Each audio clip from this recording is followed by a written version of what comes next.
Good evening, everyone. I'm Charlene V. Smith, Artistic Director of Brave Spirits Theater, and I want to join you for our thank you for joining our live stream tonight. This is week 2 of our online Histories Reading Festival, celebrating this very popular genre of the early modern era, the history play. We know Shakespeare wrote many of them, but his contemporaries were writing a whole bunch as well. In fact, when we first sat down and made a list of possible titles to include in this reading festival, we had over 30.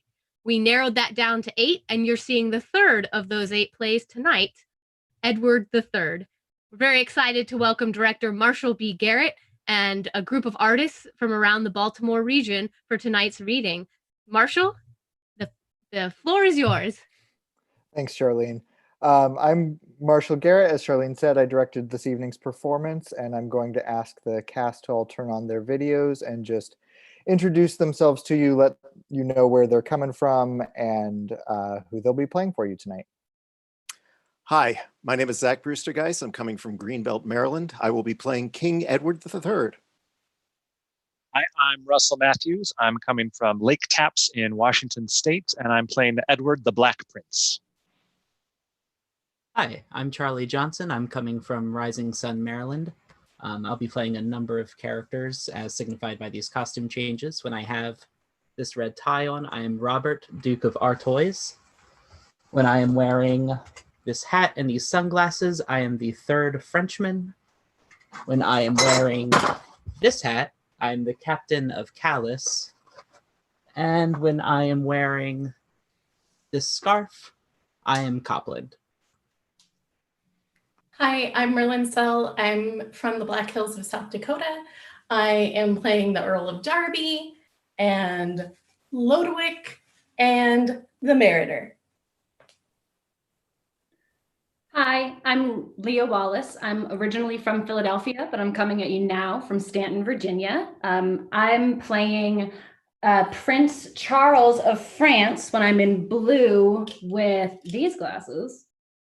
And I am playing King David of Scotland when I am in green with these glasses.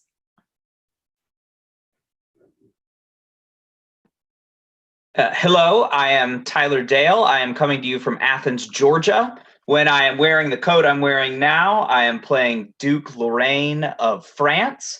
When I am wearing this hat and these sunglasses, I am playing a Frenchman. And when I am wearing this tie and this sweater, I am playing the Earl of Salisbury. Hi, I'm Tess Garrett. I'm coming from Bel Air, Maryland. And when I'm wearing this tie, I will be playing Audley. And when I am wearing this scarf, I will be Douglas. Hi, my name is John O'Island. I'm coming from Los Angeles, California. When I'm wearing this, I am the Earl of Warwick, sorry. This jacket, I am the King of Bohemia. And then there are various others, and I don't have all their things next to me. Hi, I'm Jules Talbot. I'm from Boston, Massachusetts. When I look like this, I'm Prince Philip of France. When I have this hat, I'm Villiers. And when I have this shawl, I am a French captain. Hi, my name is Tanya Benitez. I am coming from Cleveland, Ohio. When I am in this, I am Countess Salisbury. When I am wearing this shirt, I am Lord Percy. And when I'm wearing this jacket, I am Queen Phillipa. Hello, I'm Colin Jackson coming at you from Chicago. When I'm wearing this, I'm playing Montague. When I'm wearing blue, I'm playing King John of France. And when I'm wearing a black jacket and black sunglasses, I will be playing a Frenchman. Hi, I'm Caitlin Fowler. I'm coming from Baltimore, Maryland. I am the cast swing, so could wear anything if we have a tech problem, and I'm also the assistant director.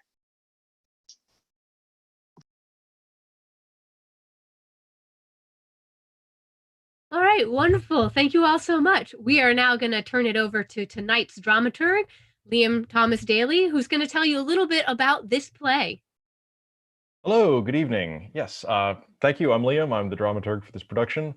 I'd like to say a little bit about the play, both in connection to other contemporary early modern history plays, and also on its own terms. But before I talk about either of those things, however, I would like to talk a little bit about the authorship of this play. One of the main features of the play that attracts people to it is that it was co-written by William Shakespeare. We don't know who the other authors were, but for the past 20 years or so, it's become generally accepted that Shakespeare was one of the authors of this play based on analysis of stylistic language patterns.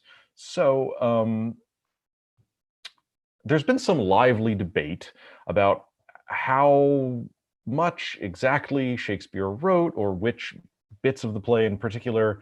I think this is definitely an important and interesting question. For our purposes tonight, however, we are less concerned with presenting you differentiated versions of, which contrast one author's contribution versus another. And instead, we've tried to present the play as an artistically unified production that makes sense of it all from beginning to end, as was, presumably, the goals of the original authors, Shakespeare included. So what is it about the reign of Edward III that is important with regard to other history plays? Well, there are a couple of answers to that question that are especially apparent when you do a number of history plays back to back in a series, as we've been doing. So first, with regard to last week's episode, Christopher Marlowe's tragedy of Edward II, we actually see Edward III as a boy at the end of that play, very savvily negotiating the chaos that comes after his father's murder and beginning to restore order at the start of his own reign. There are also some nice thematic connections with Edward II as well. King Edward II throws his realm into chaos due to his romantic obsession with one of his own subjects. And tonight's play also begins with King Edward III's romantic obsession with one of his subjects. So it's up for tonight's King Edward to figure out how to act differently in order to avoid history repeating itself. Tonight's play also looks ahead to tomorrow night's play, Thomas of Woodstock, which shows Edward III's sons trying to maintain order under the rule of Edward's spoiled and unruly successor, his young nephew, King Richard II. And this play also serves as a prequel to Shakespeare's King Richard II. Though perhaps you could say that the play which tonight's play most looks forward to is actually Shakespeare's Henry V, which is based on a play we're doing next week, The Famous Victories of Henry V. Both of these plays, like tonight's, are about an English king who sets aside his unkingly behavior and leads his army into France. But I think the most important thing about King Edward III with connection to other history plays is that he is the English king that everybody else seems to talk about in all of the other history plays. Several of Shakespeare's histories, including Richard II and Henry VI Part I, contain long, detailed speeches about the reign of Edward III and the fate of his 7 sons. In Henry V, the French speak with dread about King Edward and his son, Edward the Black Prince of Wales, and the events of tonight's play. From an Elizabethan perspective, Edward III represents the last point in a continuous and orderly family tree of royal figures, which then splinters into chaos as different branches of the tree all vie for the throne, thereby providing the drama for Shakespeare's 8 major history plays. And then finally, so the story goes, are united back into order and unity with the arrival of the Tudors. So he's the king that other characters in history plays keep talking about. And for your reference, we've included a link to a history play below the video where it says show more that outlines some of these details, both within this play and in connection to the previous and upcoming plays. Looking at this play on its own terms, though, I think this play is mainly interested in the qualities that make a good king or a bad king, and what the responsibilities of kingship are. So what are a king's responsibilities to his own subjects, to his heirs, to the body politic, or to his enemies? One interesting feature of this play, which addresses both of these points, is the conflict between personal interest and national interest as embodied by two of the characters in the play. In the first half of the play, which focuses mainly on court life and domestic affairs, there's a lot of stage time devoted to the Countess of Salisbury. And in the second half of the play, which focuses on war with France, we see quite a lot of her husband, the Earl of Salisbury, one of Edward's chief military advisors.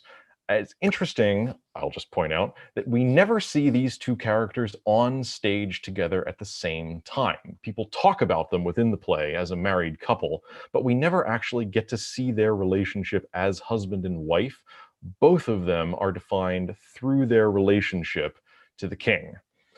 I think it's also worth noting that though it is connected to all of these other history plays, King Edward III, and though King Edward III is the king that everyone else talks about in all the other history plays, this play really stands on its own remarkably well as an early modern history.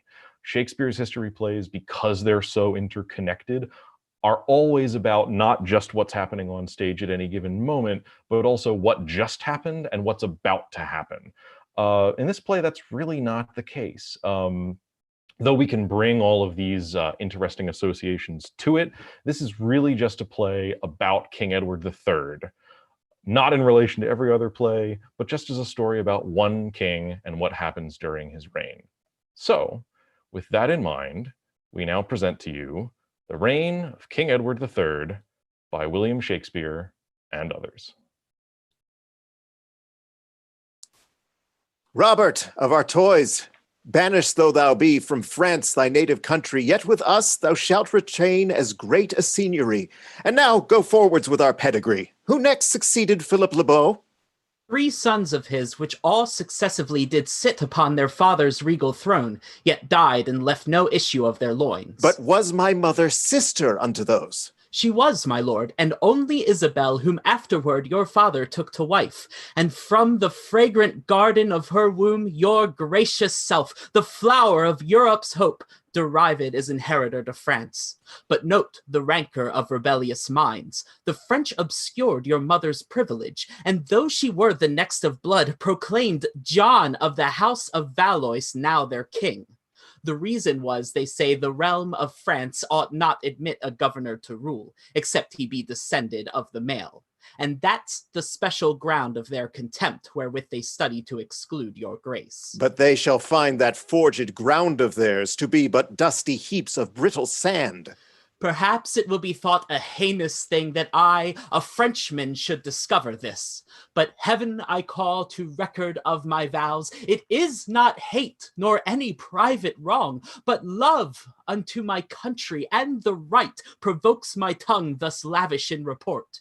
You are the lineal watchman of our peace, and John of Valois indirectly climbs. This counsel, Artois, like to fruitful showers, hath added growth unto my dignity, and by the fiery vigor of thy words, hot courage is engendered in my breast, which heretofore was racked in ignorance, but now doth mount with golden wings of flame, and will approve fair Isabel's descent, able to yoke their stubborn necks with steel that spurn against my sovereignty in France. A messenger, Lord Audley, know from whence? The Duke of Lorraine, having crossed the seas, entreats he may have conference with your highness. Admit him, lords, that we may hear the news. Say, Duke of Lorraine, wherefore art thou come? The most renowned prince, King John of France, doth greet thee, Edward, and by me commands, that for so much as by his liberal gift, the Guian dukedom is entailed to thee. Thou do him lowly homage for the same, and he himself will repossess the place. See how occasion laughs me in the face. Lorraine, return this answer to thy lord.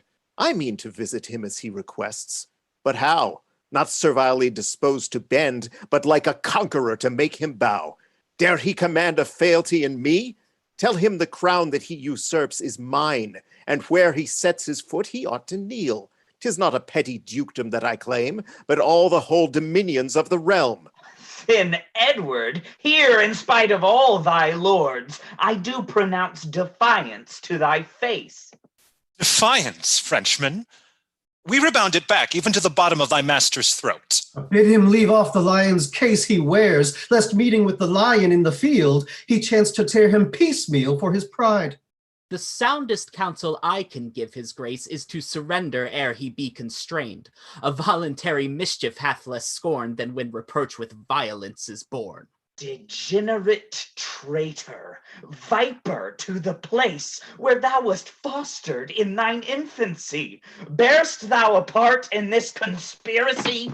Lorraine, behold the sharpness of this steel. This is thy final answer, so begone. It is not that, nor any English brave afflicts me so as doth his poisoned view, that is most false, should most of all be true. Now, Lord, our fleeting bark is under sail, our gage is thrown, and war is soon begun, but not so quickly brought unto an end. But wherefore comes Sir William Montague? How stands the league between the Scot and us? Cracked and dissevered, my renowned lord. The treacherous king no sooner was informed of your withdrawing of your army back, but made invasion on the bordering towns. Now the tyrant hath begirt with siege the castle of Roxborough, where enclosed the Countess of Salisbury is like to perish. That is thy daughter, Warwick, is it not? Whose husband hath in Brittany served so long about the planting of Lord Mountford there? It is, my lord. Ignoble David, hast thou none to grieve but silly ladies with thy threatening arms? But I will make you shrink your snaily horns. First, therefore, Audley, this shall be thy charge. Go levy footmen for our wars in France. And Ned, take muster of our men-at-arms. Let them be soldiers of a lusty spirit, such as dread nothing but dishonor's blot. Darby, be thou ambassador for us unto our father-in-law, the Earl of Hainault. Myself, whilst you are jointly thus employed, will, with these forces that I have at hand, march and once more repulse the traitorous Scot. But, sirs, be resolute. We shall have wars on every side. And Ned, thou must begin now to forget thy study and thy books, and use thy shoulders to an armor's weight. As cheerful sounding to my youthful spleen this tumult is of war's increasing broils, as at the coronation of a king, the joyful clamors of the people are when Ave Caesar they pronounce aloud. Within this school of honor, I shall learn either to sacrifice my foes to death, or in a rightful quarrel spend my breath. Then cheerfully forward, each a several way. In great affairs, 'tis not to use delay.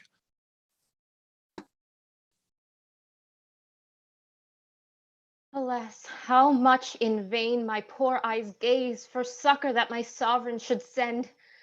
Ah, cousin Montague, I fear thou wants the lively spirit sharply to solicit with vehement suit the king on my behalf. Thou dost not tell him what a grief it is to be the scornful captive to a Scot, either to be wooed with broad untuned oaths or forced by rough insulting barbarism. I must withdraw. The everlasting foe comes to the wall. I'll closely step aside and list their babble blunt and full of pride. My lord of Lorraine, to our brother of France commend us as the man in Christendom that we most reverence and entirely love.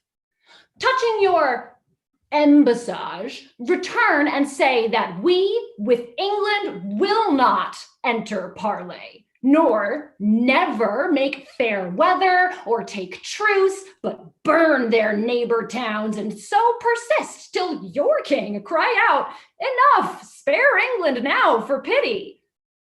Farewell, and tell him that you leave us here before this castle. Say, you came from us, even when we had that yielded to our hands. I take my leave, and fairly will return your acceptable greeting to my king. Now, Douglas, to our former task again for the division of this certain spoil. My liege, I crave the lady and no more. Nay, soft ye, sir. First I must make my choice. And first I do bespeak her for myself. Why then, my liege, let me enjoy her jewels. Those are her own, still liable to her, and who inherits her hath those withal. My liege, as we were prickling on the hills to fetch in booty, marching hitherward, we might descry a mighty host of men. An easy march within 4 hours will bring the hindmost rank unto this place, my liege. Dislodge! Dislodge! It is the King of England! Jemmy, my man, saddle my bonny black. Needs thou to fight, Douglas? We are too weak. I know it well, my liege, and therefore fly. My lords of Scotland, will ye say and drink? She mocks at us, Douglas. I cannot endure it. Say, good my lord, which is he must have the lady, and which her jewels? I am sure, my lords, ye will not hence till you have shared the spoils. She heard the messenger and heard our talk, and now that comfort makes her scorn at us. After the French ambassador, my liege, and tell him that you dare not ride to York. Excuse it that your bonny horse is lame. She heard that too? Intolerable grief. Woman, farewell. Although I do not stay. 'Tis not for fear, and yet you run away. Oh, happy comfort, welcome to our house. Oh, summer's day, see where my cousin comes. The king himself is come in person hither, dear aunt. Descend and gratulate his highness. How may I entertain his majesty to show my duty and his dignity? What, are the stealing foxes fled and gone before we could uncouple at their heels? They are, my liege, but with a cheerful cry, hot hounds and hardy chase them at the heels. This is the Countess, Warwick, is it not? Even she, my liege, whose beauty tyrants fear, as a May blossom with pernicious winds, hath sullied, withered, overcast, and done. Hath she been fairer, Warwick, than she is? My gracious king, fair is she not at all. If that herself were by to stain herself, as I have seen her when she was herself. What strange enchantment lurked in those her eyes, when they excelled this excellence they have, that now her dim decline hath power to draw my subject eyes from piercing majesty, to gaze on her with doting admiration. In duty lower than the ground I kneel, and from my dull knees bow my feeling heart to witness my obedience to your highness, with many millions of a subject's thanks for this your royal presence, whose approach hath driven war and danger from my gate. Lady, stand up. I come to bring thee peace, however thereby I have purchased war. No war to you, my liege. The Scots are gone and gallop home towards Scotland with their hate. A little while, my gracious sovereign, stay, and let the power of a mighty king honor our roof. My husband in the wars, when he shall hear it, will triumph for joy. Pardon me, Countess, I will come no near. I dreamed tonight of treason, and I fear. Far from this place let ugly treason lie. No farther off than her conspiring eye. Now in the sun alone it doth not lie, with light to take light from a mortal eye. For here 2 day stars that mine eyes would see, more than the sun steals mine own light from me. Contemplative desire, desire to be in contemplation that may master thee. Warwick, our toys, to horse and let's away. What might I speak to make my sovereign stay? What needs a tongue to such a speaking eye that more persuades than winning oratory? Let not thy presence, like the April sun, flatter our earth and suddenly be done. More happy do not make our outward wall than thou wilt grace our inner house withal. Our house, my liege, is like a country swain, whose habit rude and manners blunt and plain presageth not, yet inly beautified with bounties, riches, and far hidden pride. More gracious than my terms can let thee be, entreat thyself to stay a while with me. As wise as fair, what fond fit can be heard when wisdom keeps the gate as beauty's guard? Countess, albeit my business urgeth me, it shall attend while I attend on thee.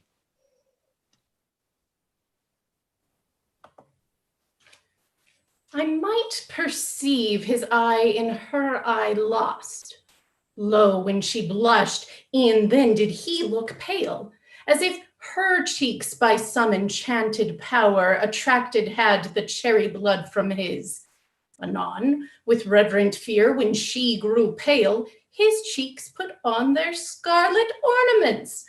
Why did he then thus counterfeit her looks? If she did blush, 'twas tender, modest shame, being in the sacred presence of a king. If he did blush, 'twas red immodest shame to veil his eyes amiss being a king. If she looked pale, 'twas silly woman's fear to bear herself in presence of a king. If he looked pale, it was with guilty fear to dote amiss being a mighty king. Then Scottish wars, farewell. I fear 'twill prove a lingering English siege of peevish love. Here comes his highness, walking all alone. She's grown more fairer far since I came hither, her voice more silver every word than other. When she would talk of peace, methinks her tongue commanded war to prison. When of war, it wakened Caesar from his Roman grave to hear war beautified by her discourse. Wisdom is foolishness but in her tongue, beauty a slander but in her fair face. I cannot blame the Scots that did besiege her, for she is all the treasure of our land, but call them cowards that they ran away, having so rich and fair a cause to stay. Hast thou pen, ink, and paper ready, Lodowick? Ready, my liege. Then in the summer arbor sit by me, make it our council house or cabinet. Now, Lodowick, invocate some golden muse to bring thee hither an enchanted pen that may for sighs set down true sighs indeed. For so much moving hath a poet's pen. Then if thou be a poet, move thou so, and be enriched by thy sovereign's love. To whom, my lord, shall I direct my style? To one that shames the fair and sots the wise, whose body is an abstract or a brief, contains each general virtue in the world. Better than beautiful thou must begin. Devise for fair a fairer word than fair, and every ornament that thou wouldst praise, fly it a pitch above the soar of praise. Begin. I will to contemplate the while. Forget not to set down how passionate, how heartsick, and how full of languishment her beauty makes me. Write I to a woman. What? Thinkst thou I did bid thee praise a horse? Of what condition or estate she is, 'twere requisite that I should know, my lord. Of such estate that hers is as a throne, and my estate the footstool where she treads. Write on, while I peruse her in my thoughts. Her voice to music, or the nightingale. To music every summer leaping swain compares his sunburnt love when she speaks. And why should I speak of the nightingale? The nightingale sings of adulterate wrong, and that compared is too satirical. For sin, though sin would not be so esteemed, but rather virtue sin, sin virtue deemed. Ah, what a world of descant makes my soul upon this voluntary ground of love. Come, Ludwig, hast thou turned thy ink to gold? More fair and chaste than is the queen of shades. That line hath two faults, gross and palpable. Comparest thou her to the pale queen of night, whom being set in dark seems therefore light? What is she when the sun lifts up his head, but like a fading taper, dim and dead? My love shall brave the eye of heaven at noon, and being unmasked, outshine the golden sun. What is the other fault, my sovereign lord? Read o'er the line again. More fair and chaste. I did not bid thee talk of chastity, to ransack so the treasure of her mind, for I had rather have her chaste than chaste. Out with the moon line, I will none of it, and let me have her likened to the sun. Say she hath thrice more splendor than the sun, that her perfections emulates the sun, that she breeds sweets as plenteous as the sun, that she doth thaw cold winter like the sun, that she doth cheer fresh summer like the sun, that she doth dazzle gazers like the sun, and in this application to the sun bid her be free and general as the sun, who smiles upon the basest weed that grows as lovingly as on the fragrant rose. Let's see what follows that same moonlight line. More fair and chaste than is the queen of shades, more bold in constancy. In constancy than who? Than Judith was. Oh, monstrous line! Put in the next a sword, and I shall woo her to cut off my head. Blot, blot, good Lodwick, let us hear the next. There's all that's yet done. I thank thee then that thou hast done little ill. Love cannot sound well but in lovers to tongues. Give me the pen and paper, I will write. But soft, here comes the treasure of my spirit. Lodowick, thou knowst not how to draw a battle. These wings, these flankers, and these squadrons argue in thee defective discipline. Thou shouldst have placed this here, this other here. Pardon my boldness, my thrice gracious lords. Let my intrusion here be called my duty that comes to see my sovereign how he fares. Go, draw the same, I tell thee in what form. I go. Sorry I am to see my liege so sad. What may thy subject do to drive from thee thy gloomy consort's sullen melancholy? Ah, lady, I am blunt and cannot strew the flowers of solace in a ground of shame. Since I came hither, Countess, I am wronged. Now God forbid that in my house should think my sovereign wrong. Thrice gentle king, acquaint me with your cause of discontent. If thou speakst true, then have I my redress. Engage thy power to redeem my joys, and I am joyful, Countess, else I die. I will, my liege. Swear, Countess, that thou wilt. By heaven, I will. Then take thyself a little way aside, and tell thyself a king doth dote on thee. Say that within thy power doth lie to make him happy, and that thou hast sworn to give him all the joy within thy power. Do this, and tell me when I shall be happy. All this is done, my thrice dread sovereign. That power of love that I have power to give, thou hast with all devout obedience. Employ me how thou wilt in proof thereof. Thou hear'st me say that I do dote on thee. If on my beauty, take it if thou canst. Though little, I do prize it 10 times less. Oh, were it painted, I would wipe it off and dispossess myself to give it thee. But sovereign, it is soldered to my life. Take one and both, for like a humble shadow, it haunts the sunshine of my summer's life. But thou mayst leave it me to sport withal. As easy may my intellectual soul be lent away, and yet my body live. As lend my body, palace to my soul, away from her, and yet retain my soul. My body is her bower, her court, her abbey, and she an angel pure, divine, unspotted.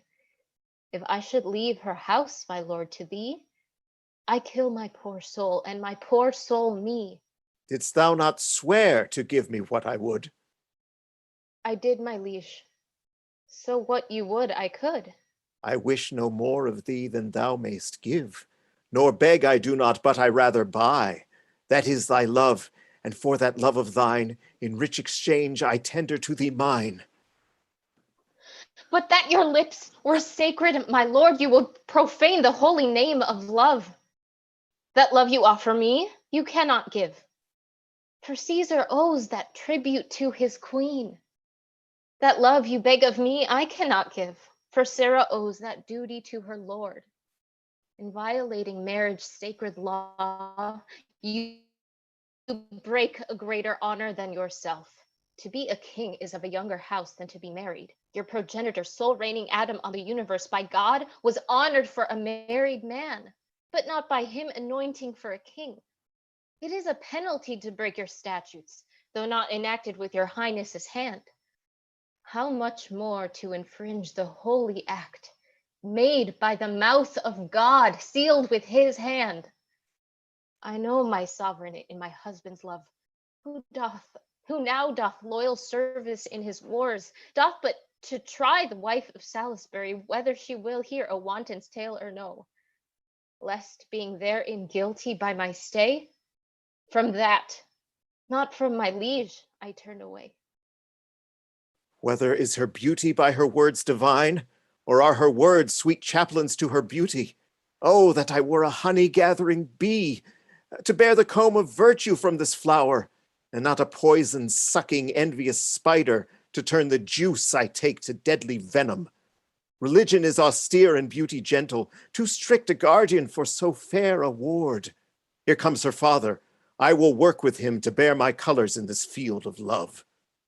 How is it that my sovereign is so sad? May I, with pardon, know your highness' grief, and that my old endeavor will remove it. It shall not cumber long, your majesty. These are the vulgar tenders of false men that never pay the duty of their words. Thou wilt not stick to swear what thou hast said, but when thou know'st my grief's condition, this rash disgorged vomit of thy word, thou wilt eat up again and leave me helpless. By heaven, I will not. though your majesty did bid me run upon your sword and die. Say that my grief is in no way medicinable, but by the loss and bruising of thine honor. If nothing but that loss may vantage you, I would account that loss my vantage too. Thinks that thou canst answer thy oath again? I cannot, nor I would not if I could. But if thou dost, what shall I say to thee? What may be said to any perjured villain that breaks the sacred warrant of an oath? What wilt thou say to one that breaks an oath? That he hath broke his faith with God and man, and from the both stands excommunicate. What office were it to suggest a man to break a lawful and religious vow? An office for the devil, not for a man.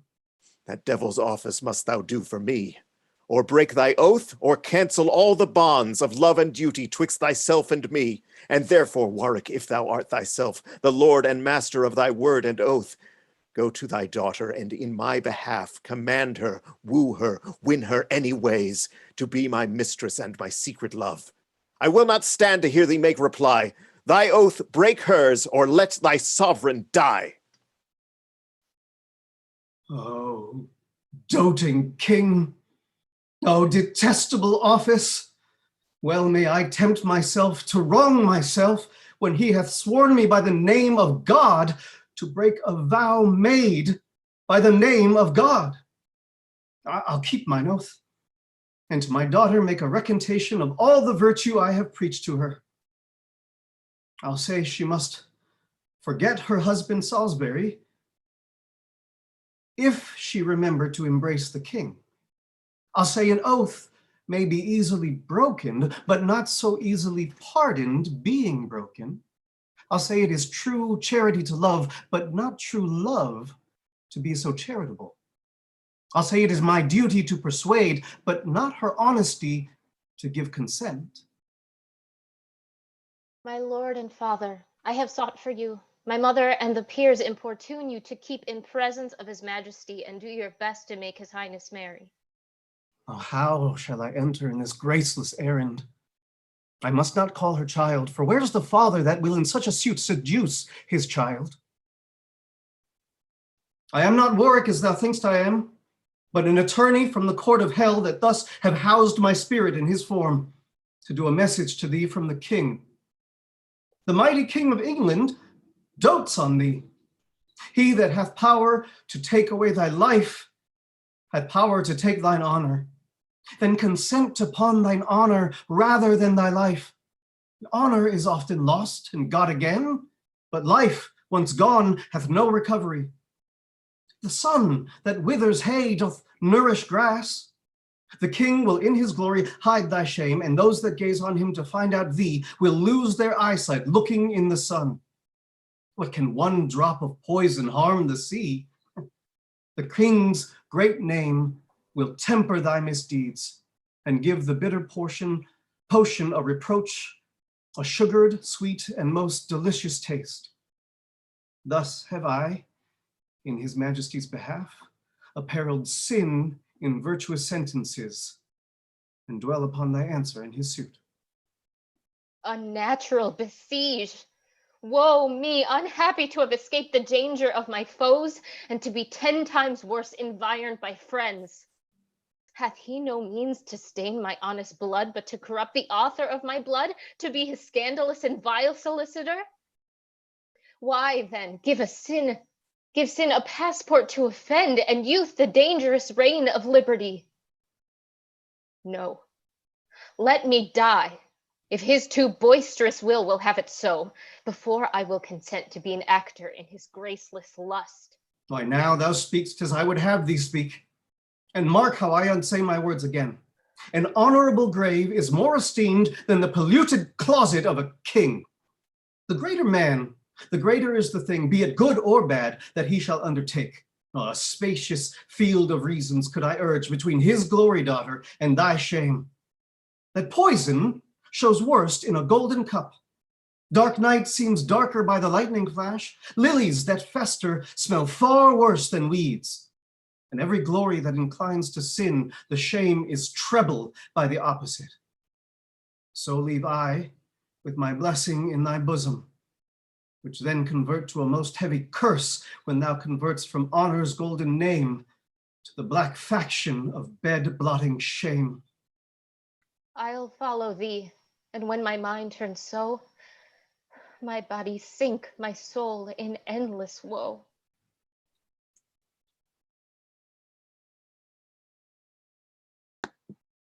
Thrice noble Audley, well encountered here. How is it with our sovereign and his peers?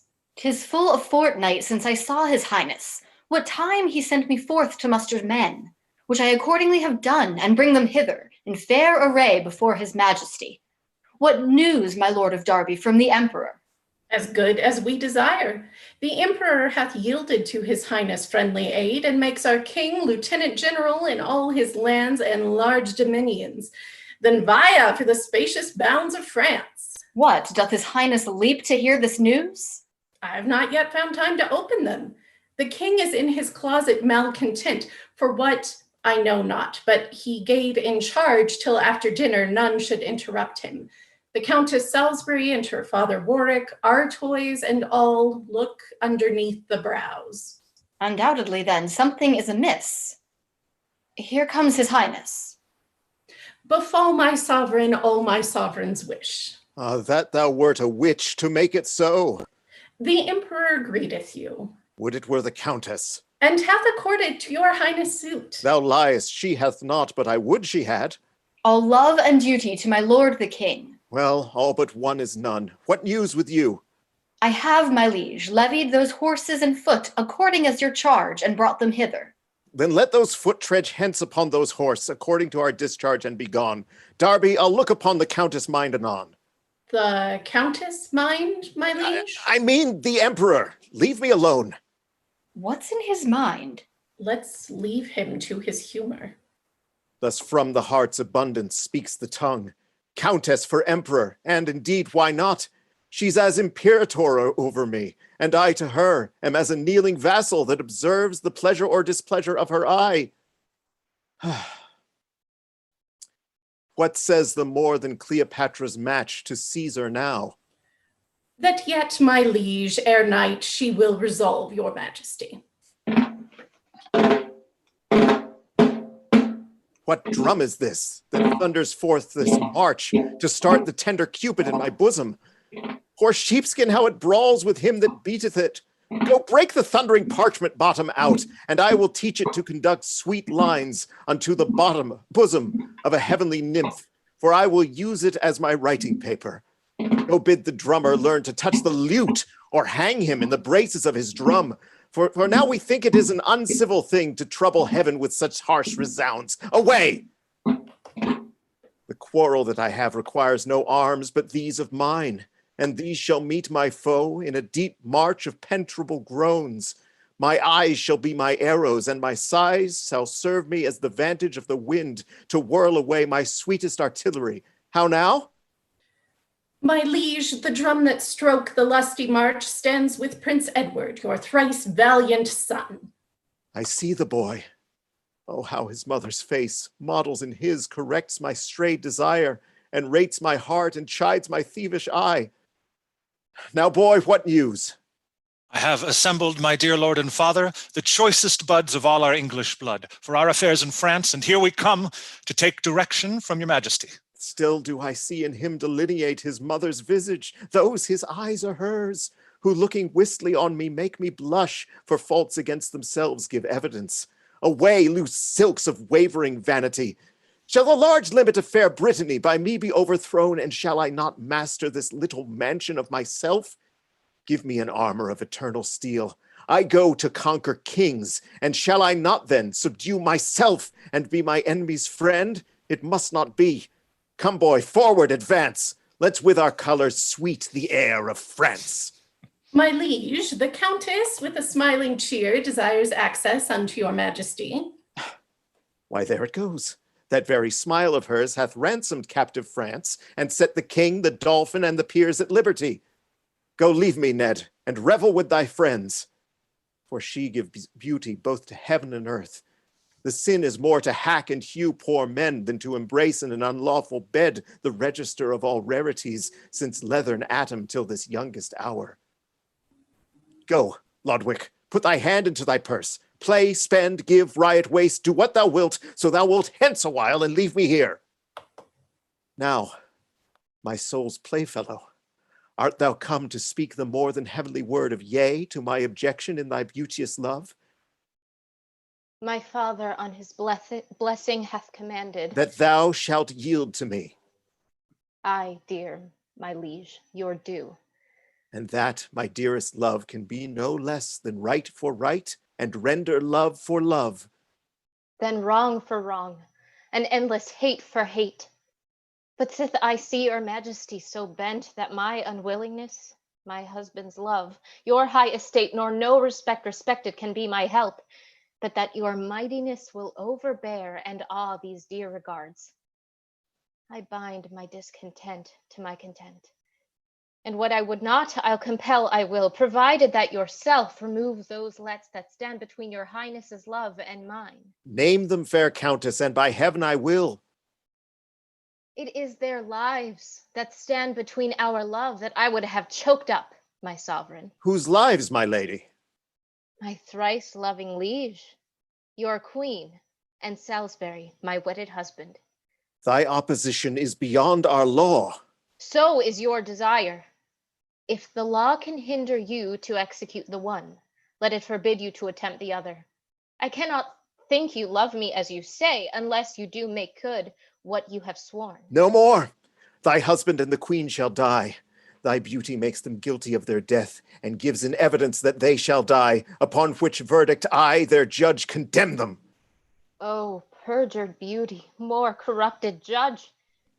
When to the great star chamber o'er our heads the universal session calls to count this packing evil, we both shall tremble for it. What says my fair love? Is she resolute? Resolute to be dissolved, and therefore this. Keep but thy word, great king, and I am thine. Stand where thou dost. I'll part a little from thee, and see how I will yield me to thy hands. Here by my side doth hang my wedding knives. Take thou the one, and with it kill thy queen, and learn by me to find her where she lies.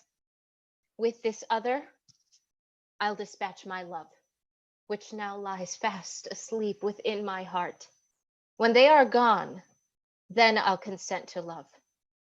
Stir not, lascivious king, to hinder me. My resolution is more nimbler far than thy prevention can be in my rescue. And if thou stir, I strike. Therefore stand still, and hear the choice that I will put thee to. Either swear to leave thy most unholy suit, and never henceforth to solicit me, or else by heaven, this sharp-pointed knife shall stain thy earth with that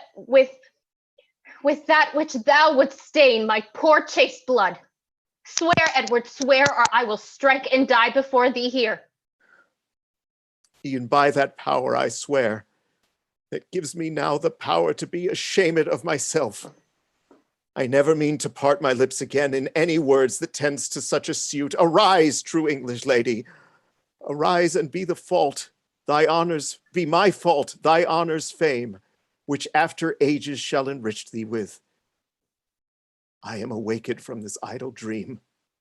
Warwick, my son, Darby, Artois and Audley, brave warriors all, where are you all this while? Warwick, I make thee warden of the north. Thou, Prince of Wales, and Audley straight to sea, scour to New Haven, some there stay for me. Myself, Artois, and Darby will through Flanders to greet our friends there and to crave their aid. This night will scarce suffice me to discover my folly's siege against a faithful lover. For ere the sun shall gild the eastern sky, we'll wake him with our martial harmony.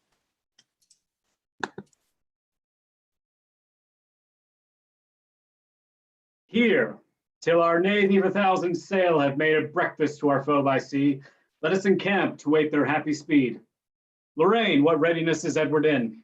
'Tis bruited for a certainty, my lord, that he's exceeding strongly forfeited. His subjects flock as willingly to war as if unto a triumph they were led.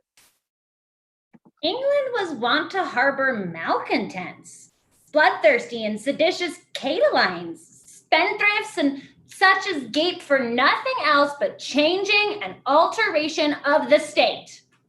And is it possible that they are now so loyal in themselves? All but the Scot. That's the anchorage of some better hope.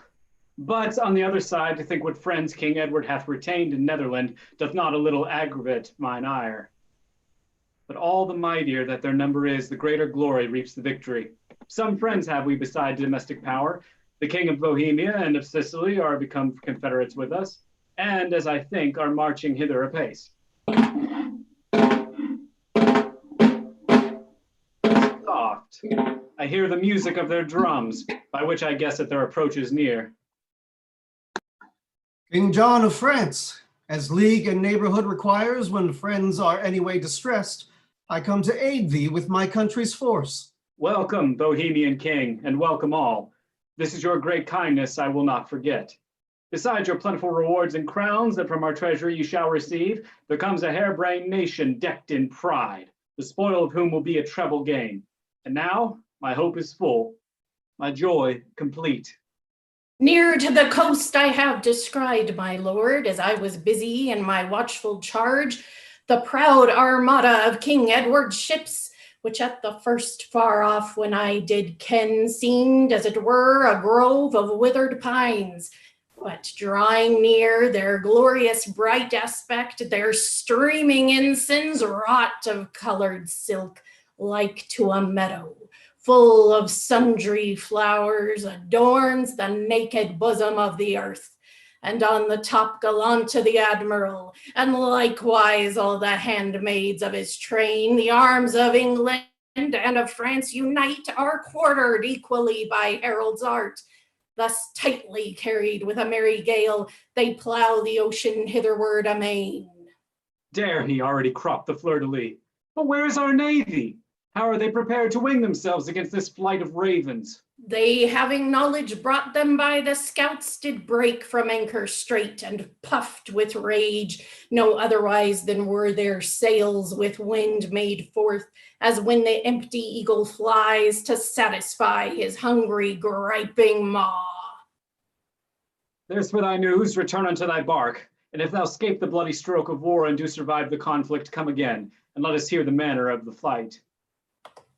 Mean space, my lords, 'tis best we be dispersed to several places, lest they chance to land.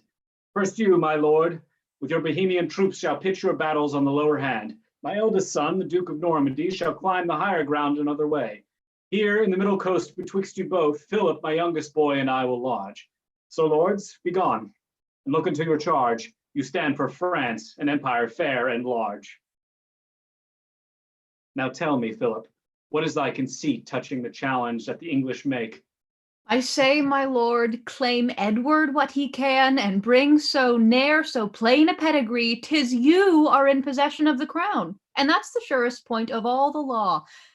But were it not, yet ere he should prevail, I'll make a conduit of my dearest blood, or chase those straggling upstarts home again. Well said, young Philip. Call for bread and wine, that we may cheer our stomachs with repast, to look our foes more sternly in the face. Now, boy, thou hear'st what thundering pair 'tis to buckle for a kingdom's sovereignty. The earth with giddy trembling when it shakes, or when the exhalations of the air breaks in extremity of lightning flash, affrights not more than kings when they dispose to show the rancor of their high-swollen hearts. Retreat is sounded, one side half the worse. My heart misgives. Say, mirror of pale death, to whom belongs the honor of this day? Relate, I pray thee, if thy breath will serve, the sad discourse of this discomfiture. I will, my lord. My gracious sovereign, France hath ta'en the foil, and boasting Edward triumphs with success. These iron-hearted navies, when last I was reporter to your grace, at last conjoined, and by their admiral, our admiral, encountered many shot. By this, the other that beheld these twain give earnest penny of a further wreck. Like fiery dragons took their haughty flight, and likewise meeting from their smoky wombs, sent many grim ambassadors of death. no leisure served for friends to bid farewell. And if it had, the hideous noise was such as each to other seemed deaf and dumb.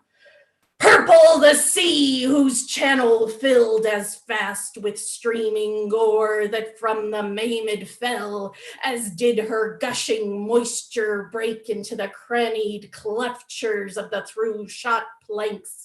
Here flew a head dissevered from the trunk, there mangled arms and legs were tossed aloft, as when a whirlwind takes the summer dust and scatters it in the middle of the air. Then might ye see the reeling vessels split and tottering sink unto the ruthless flood until their lofty tops were seen no more. Both sun, the wind and tide revolted all unto our foeman's side, that we perforce were fain to give them way, and they are landed. Thus my tale is done. We have untimely lost, and they have won. Then rests there nothing but with present speed to join our several forces all in one, and bid them battle ere they range too far. Come, gentle Philip, let us hence depart. This soldier's words have pierced thy father's heart.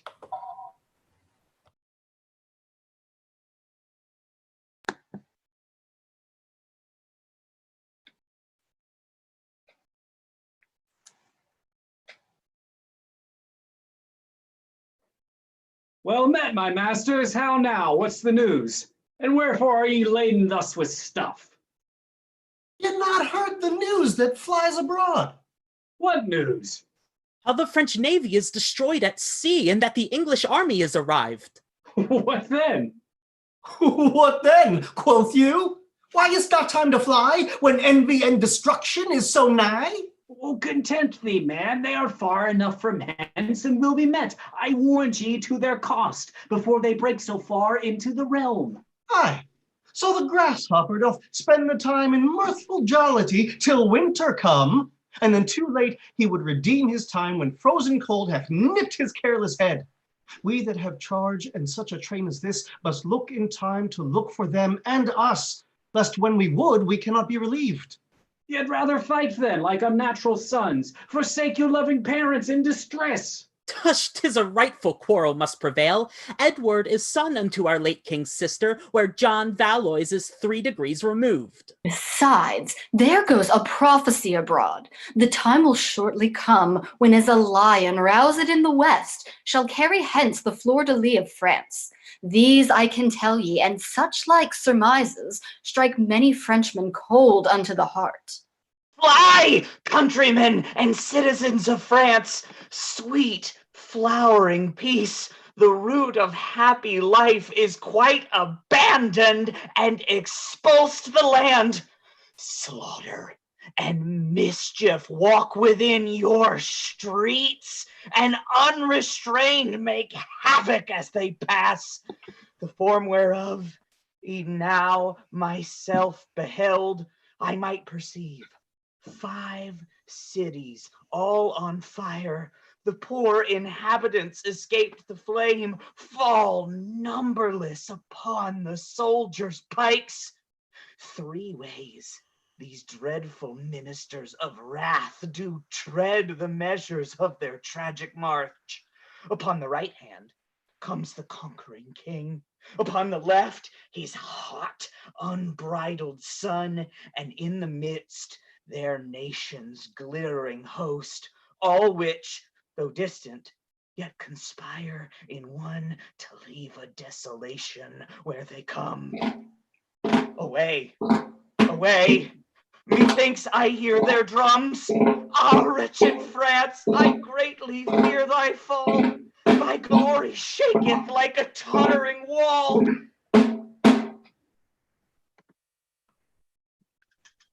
Good news, my lord. The prince is hard at hand, and with him comes Lord Audley and the rest whom since our landing we could never meet.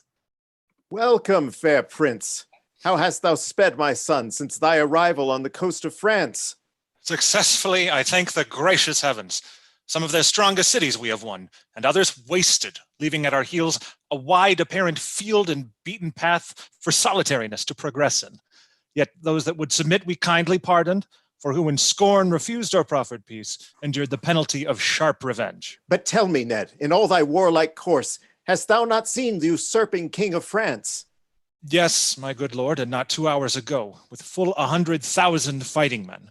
I feared he would have cropped our smaller power, but happily perceiving your approach, he hath withdrawn himself to Cressy Plains, where, as it seemeth by his good array, he means to bid us battle presently. He shall be welcome. That's the thing we crave.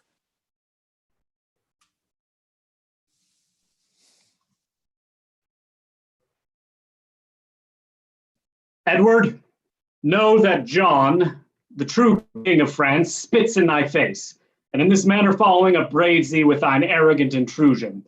First, I condemn thee for a fugitive, a thievish pirate, and a needy mate, who altogether lives by pilfering. Next, insomuch thou hast infringed thy faith, broke league with solemn covenant made with me, I hold thee for a false, pernicious wretch. And last of all, although I do scorn to cope with one so much inferior to myself, yet in respect thy thirst is all for gold. To satisfy thy lust in either part, here am I come. And with me have I brought exceeding store of treasure, pearl, and coin. Leave therefore now to persecute the weak, and armed entering conflict with the armed, let us see most of their petty thefts how thou canst win this pillage manfully. If gall or wormwood have a pleasant taste, then is thy salutation honey sweet. But as the one hath no such property, so is the other most satirical. Yet wot how I regard thy worthless taunts. If thou have uttered them to foil my fame or dim the reputation of my birth, know that thy wolvish barking cannot hurt. But if thou didst it to provoke me on, as who should say I were but timorous, or coldly negligent did need a spur, bethink thyself how slack I was at sea. Imagine, Valois, whether I intend to skirmish not for pillage, but for the crown which thou dost wear, and that I vow to have, or one of us shall fall into his grave. Look not for cross invectives at our hands, or railing execrations of despite. Let creeping serpents hid in hollow banks sting with their tongues. We have remorseless swords, and they shall plead for us and our affairs. Yet thus much briefly, by my father's leave, as all the immodest poison of thy throat is scandalous and most notorious lies, and our pretended quarrel is truly just, so end the battle when we meet today. May either of us prosper and prevail, or luckless cursed, receive eternal shame. Therefore, Valois, say, wilt thou yet resign before the sickle's thrust into the corn, or that enkindled fury turn to flame? Edward, I know what right thou hast in France, and ere I basely will resign my crown, this champion field shall be a pool of blood, and all our prospect as a slaughterhouse. Aye, that approves thee, tyrant, what thou art, no father, king, or shepherd of thy realm, but one that tears her entrails with thy hands, and like a thirsty tiger sucks her blood. You peers of France, why do you follow him that is so prodigal to spend your lives? Was ever any of thy father's house king but thyself before this present time? Edward's great lineage by the mother's side 500 years hath held the scepter up. Judge then, conspirators, by this descent, which is the true-born sovereign, this or that? Father, range your battles, prate no more. These English fain would spend the time in words that night approaching they might escape unfought. Lords and my loving subjects, now's the time that your intended force must bide the touch. Therefore, my friends, consider this in brief. He that you fight for is your natural king. He against whom you fight, a foreigner. He that you fight for rules in clemency and reigns you with a mild and gentle bit. He against whom you fight, if he prevail, will straight enthrone himself in tyranny, make slaves of you, and with a heavy hand curtail and curb your sweetest liberty. Then to protect your country and your king, let by the haughty courage of your hearts answer the number of your able hands, and we shall quickly chase these fugitives. Then, Frenchmen, scorn that such should be your lords, and rather bind ye them in captive bands. Vive le Roi! God save King of France! Now, Edward, when thou darest begin the fight. We presently will meet thee, John of France. And English lords, let us resolve the day, either to clear us of that scandalous crime, or be entombed in our innocence. And Ned, because this battle is the first that ever yet thou fought'st in pitched field, as ancient custom is of martialists to dub thee with the type of chivalry, in solemn manner we will give thee arms. Edward Plantagenet, in the name of God, as with this armor I impall thy breast, so be thy noble unrelenting heart walled in with flint of matchless fortitude, that never base affections enter there. Fight and be valiant, conquer where thou comest. Edward Plantagenet, Prince of Wales, as I do set this helmet on thy head, so may thy temples with Bellona's hand be still adorned with laurel victory. Fight and be valiant, conquer where thou comest. Edward Plantagenet, Prince of Wales, receive this lance into thy manly hand. Use it in fashion of a brazen pen, and print thy valiant deeds in honor's book. Fight and be valiant, conquer where thou comest. Edward Plantagenet, Prince of Wales, hold, take this target, wear it on thy arm, and may the view thereof, like Perseus' shield, astonish and transform thy gazing foes to senseless images of meager death. Fight and be valiant, conquer where thou comest. Now wants there naught but knighthood, which deferred, we leave till thou hast won it in the field. My gracious father, and ye forward peers, these hallowed gifts of yours, when I profane or use them not to glory of my God, to patronage the fatherless and poor, or for the benefit of England's peace. Be numb my joints, wax feeble both mine arms, wither my heart, that like a sapless tree, I may remain the map of infamy. Then thus our steeled battles shall be ranged. The leading of the Vayward, Ned, is thine. To dignify whose lusty spirit the more, we temper it with Audley's gravity, that courage and experience joined in one, your manage may be second unto none. For the main battles I will guide myself, and Derby in the rearward march behind. That orderly disposed and set in ray, let us to horse, and God grant us the day!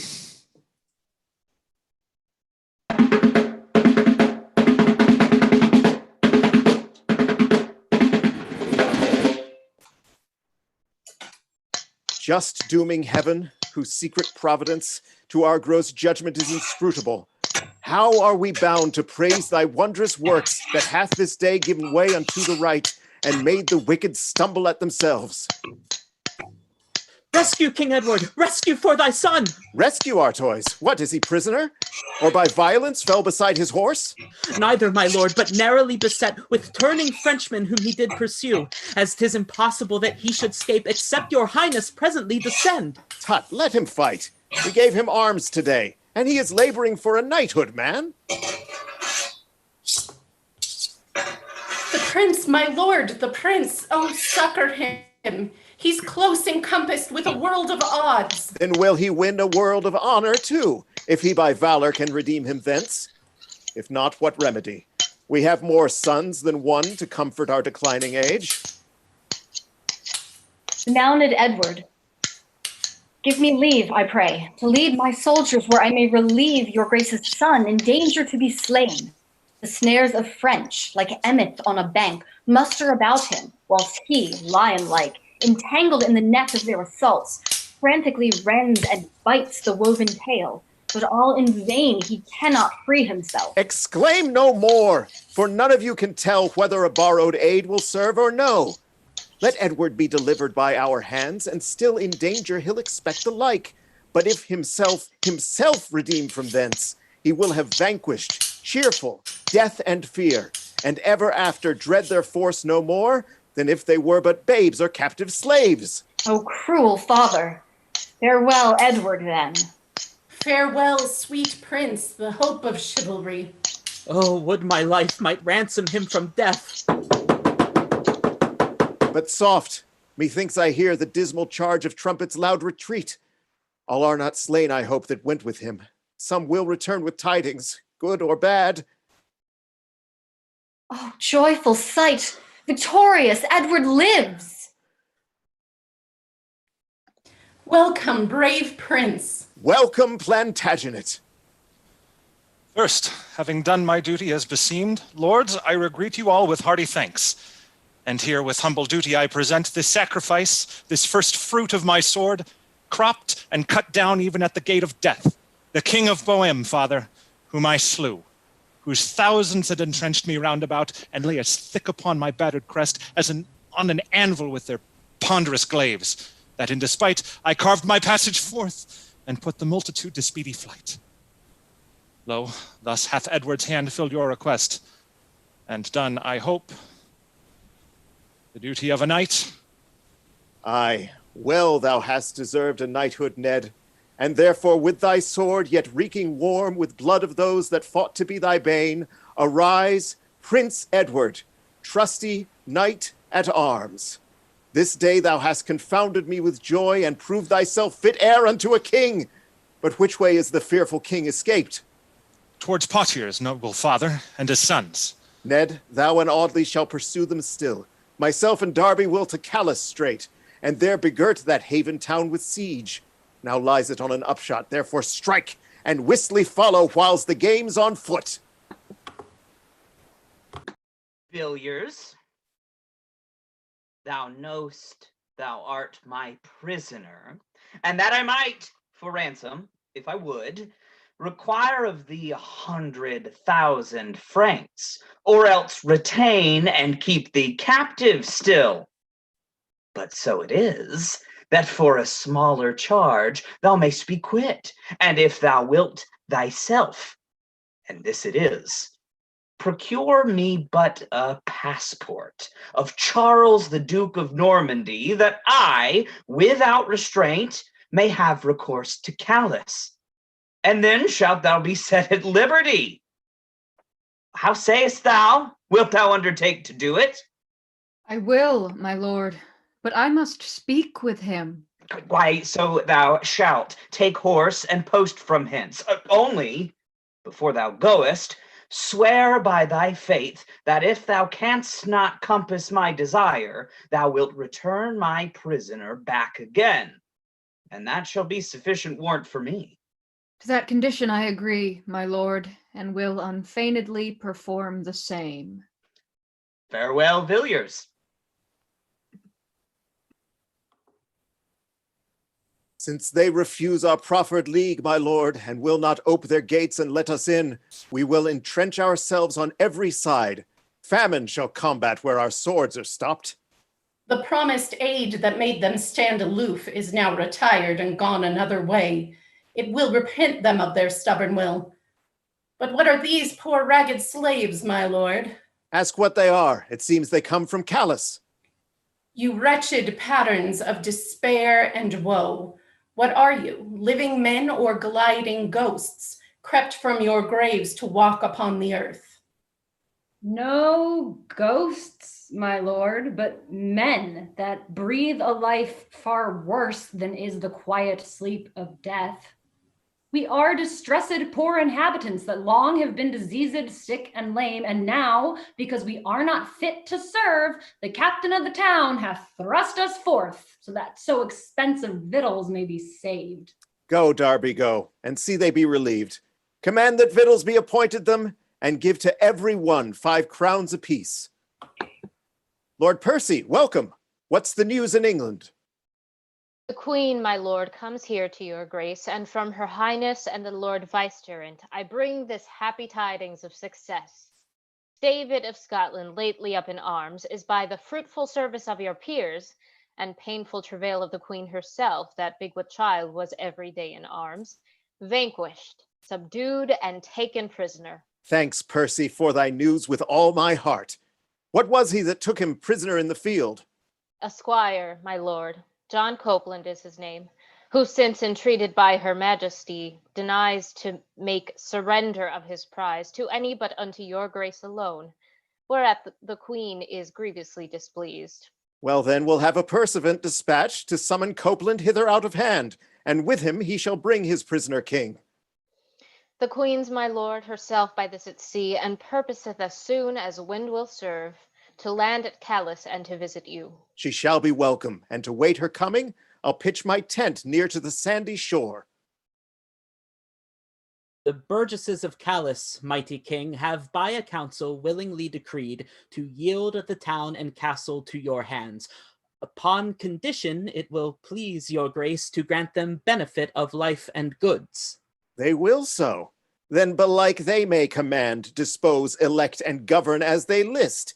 No, sirrah, tell them since they did refuse our princely clemency at first proclaimed, they shall not have it now, although they would.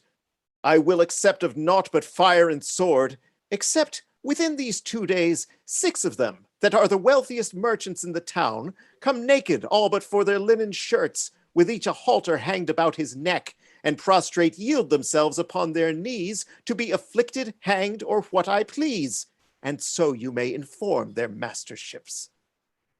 Why, this it is to trust a broken staff. Had we not been persuaded John our king would with his army have relieved the town, we had not stood upon defiance so. But now 'tis past that no man can recall, and better some do go to wrack than all. I wonder, Villiers, thou shouldst importune me for one that is our deadly enemy. Not for his sake, my gracious lord, so much am I become an earnest advocate, as that thereby my ransom will be quit. Will it please your highness to subscribe or no? Villiers, I will not, nor I cannot do it. Salisbury shall not have his will so much to claim a passport how it pleaseth himself. Why then I know the extremity, my lord. I must return to prison whence I came. Return? I hope thou wilt not. Aye, but it is mine oath, my gracious lord, which I in conscience may not violate, or else a kingdom should not draw me hence. Thine oath? Why, that doth bind thee to abide. Hast thou not sworn obedience to thy prince? In all things that uprightly he commands. Why, is it lawful for a man to kill and not to break promise with his foe? To kill, my lord, when war is once proclaimed, so that our quarrel be for wrongs received, no doubt is lawfully permitted us. But in an oath we must be well advised how we do swear, and when once we have sworn not to infringe it, though we die therefore. Therefore, my lord, as willingly I return as if I were to fly to paradise. Stay, my Villiers. Thine honorable mind deserves to be eternally admired. Give me the paper. I'll subscribe to it. And wheretofore I loved thee as Villiers, hereafter I'll embrace thee as myself. Stay. Be still in favor with thy lord. I humbly thank your grace. I must dispatch and send this passport first unto the earl, and then I will attend your highness's pleasure. Do so, Villiers, and Charles, when he hath need, be such his soldiers, howsoe'er he speed.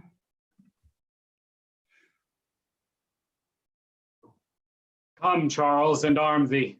Edward is entrapped. The Prince of Wales is fallen into our hands, and we have compassed him. He cannot escape. But will your highness fight today? But what else, my son? He's scarce 8,000 strong, and we are 70,000 at the least. I have a prophecy, my gracious lord. It was delivered me at Cressy's Field by one that is an aged hermit there.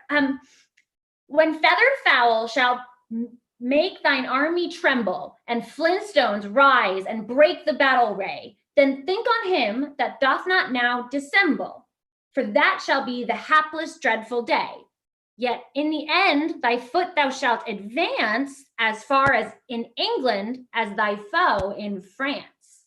By this it seems we shall be fortunate, for as it is impossible that stone should ever rise and break the battle ray, or airy fowl make men in arms to quake, so it is like we shall not be subdued. Or say this might be true, yet in the end, since he doth promise we shall drive him hence, and forage their country as they have done ours. By this revenge that loss will seem the less. But all our frivolous fancies, toys, and dreams, once we are sure we have ensnared the son, catch we the father after how we can.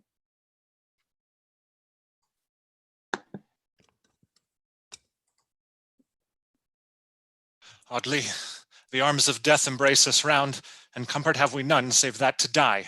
We pay sour earnest for a sweeter life. This sudden, mighty, and expedient head that they have made, fair prince, is wonderful.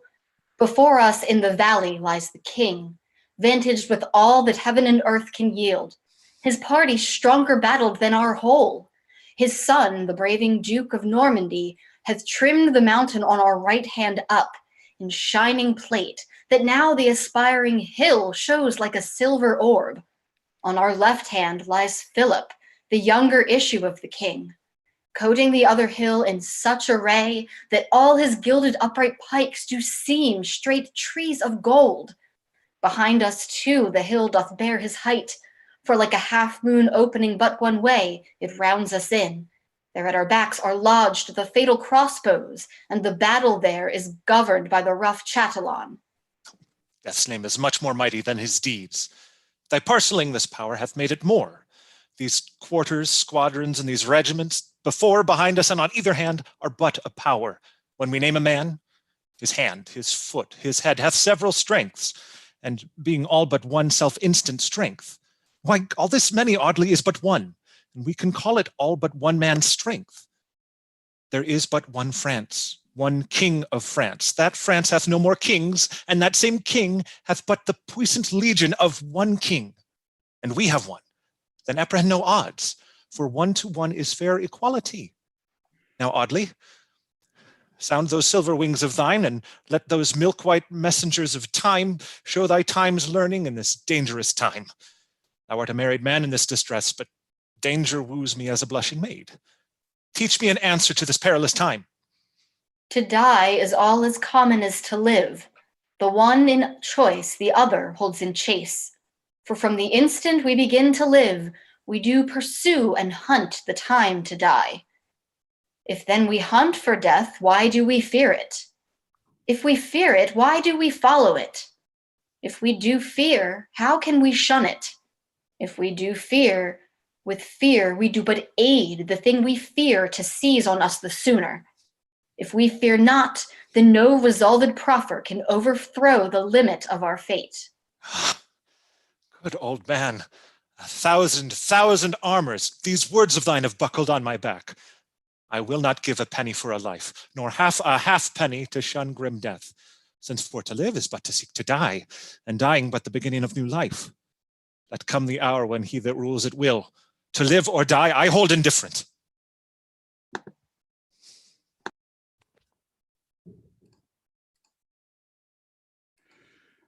A sudden darkness hath defaced the sky.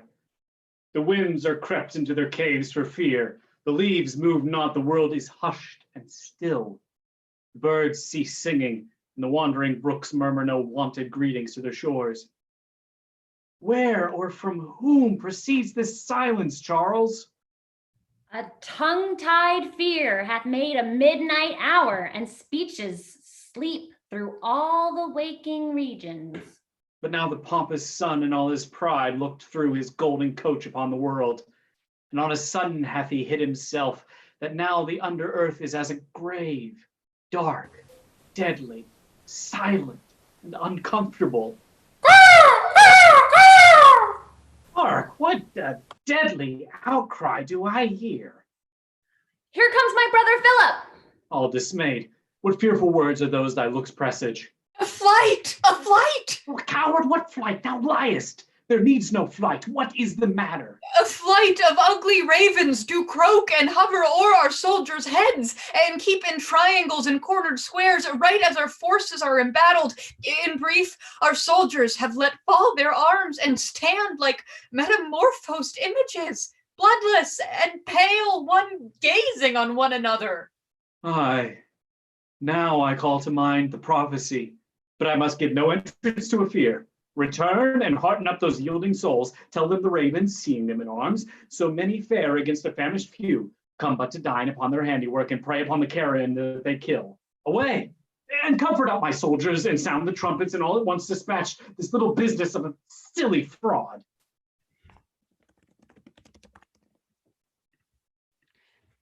Behold, my liege, this knight and 40 more, of whom the better part are slain in thread, with all endeavor sought to break our ranks and make their way to the encompassed prince.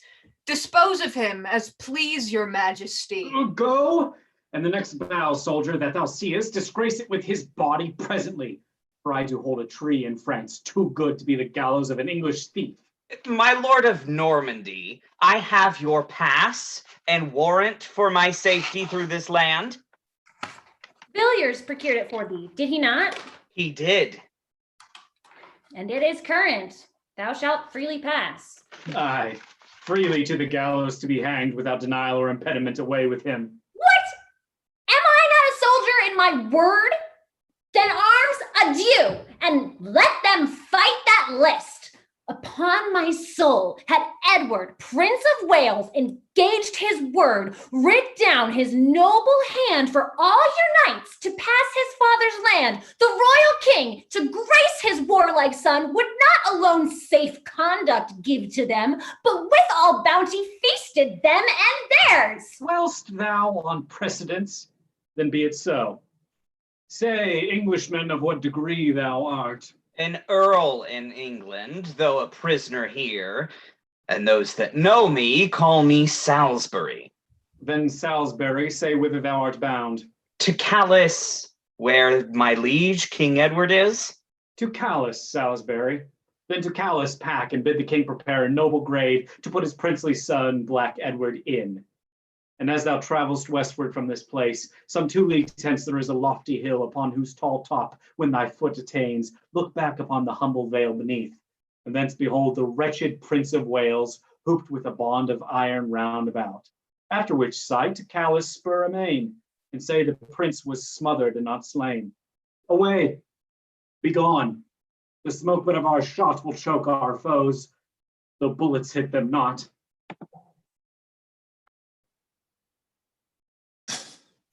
How fares your grace?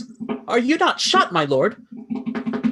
No, dear Artois, but choked with dust and smoke, and stepped aside for breath and fresher air. Breathe, then, and to it again. The amazed French are quite distract with gazing on the crows, and were our quivers full of shafts again, your grace should see a glorious day of this. Oh, 4 more arrows, lord, that's our want. Courage, Artois. The ground itself is armed with fire-containing flint. Command our bows to hurl away their pretty-colored dew, and to it with stones. Away, Artois, away. My soul doth prophesy we win the day.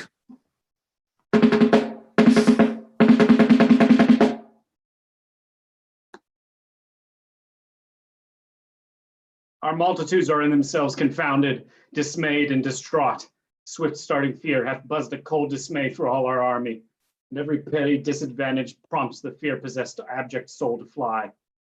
Myself, whose spirit is steel to their dull lead, with what recalling of the prophecy and that our native stones from English arms rebel against us, find myself tainted with strong surprise of weak and yielding fear. Fly, father, fly! The French do kill the French! Some that would stand let drive, and some that fly. The spirit of fear that feareth not, but death cowardly works confusion on itself. Pluck out your eyes and see not this day's shame. An arm hath beat an army. One poor David hath with a stone felled 20 stout Goliaths. What? Is there no hope left? No hope but death to bury up our shame. Make up once more with me. The 20 part of those that live are men enow to quail the feeble handful on the adverse part. Then charge again. If heaven be not opposed, we cannot lose the day. On. Away. How fares my lord? Even as a man may do that dines at such a bloody feast as this. I hope, my lord, that is no mortal scar.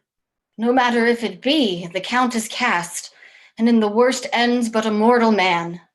Good friends, convey me to the princely Edward, that in the crimson bravery of my blood I may become him with saluting him. I'll smile and tell him that this open scar doth end the harvest of his Audley's war.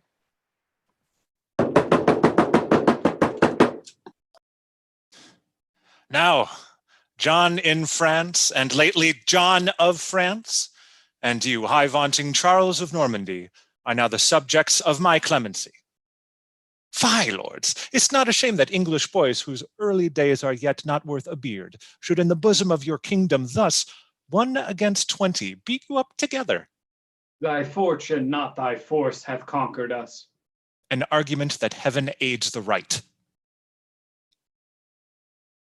See, Artois doth bring with him along the late good counsel giver to my soul.